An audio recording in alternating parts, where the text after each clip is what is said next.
Hansenning otasi. Hansen Hanjiyuning kenja qizi. Hansen Hanjiyuning to'ng'ich qizi.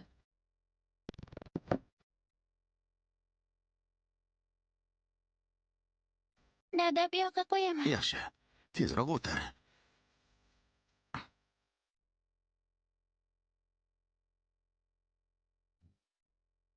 Yangi uzilgan uy sabzavotlari. Ertalabgina terdik. Kep qoling. Ko'ring. Kartoshkani yarim kilosi qancha? Marhamat, 2 yuan. Menga yarim kilo tortib bering. Xo'p.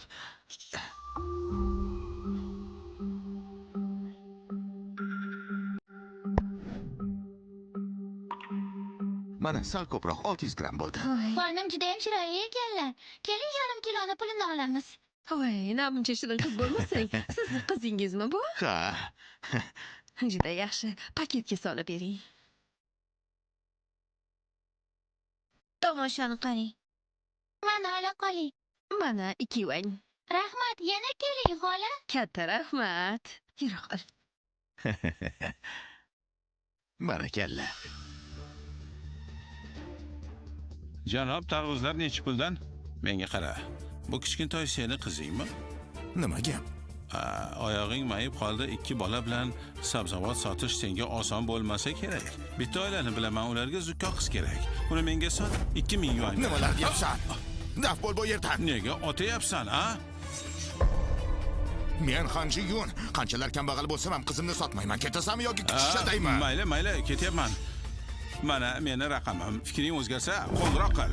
Xo'pmi? Yo'qol. Ha. Dada, xafa bo'lmang. O'tiring. Xo'p.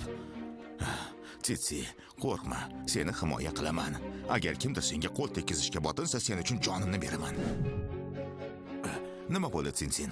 Bugungi tushgan pulga menga ko'ylak sotib olsak bo'ladimi? Tsinsin, bu pul seni va singlingning o'qishi uchun. Biroz kutgin. Puldan qiynalmaganimizda albatta sotib olamiz, xo'pmi? Har safar shunday deysiz, lekin hech qachon sotib olmaysiz.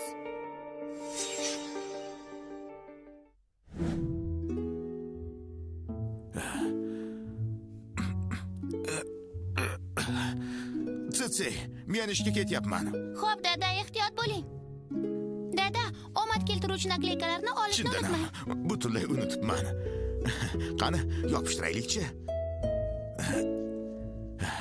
Tsitsining omadli nakleykalari bilan butun hamma kartoshkalarimiz albatta sotilib ketadi. Bo'ldi, Tsitsi, uyda kutib tur. Qaytganimdan keyin senga dimlangan go'sht pishirib beraman, xo'pmi? Xo'p, bo'ladi. Dadamni dimlagan go'shti dunyodagi eng mazali taom. Aqlli qizim, borib darslaringni qil. Men ketdim.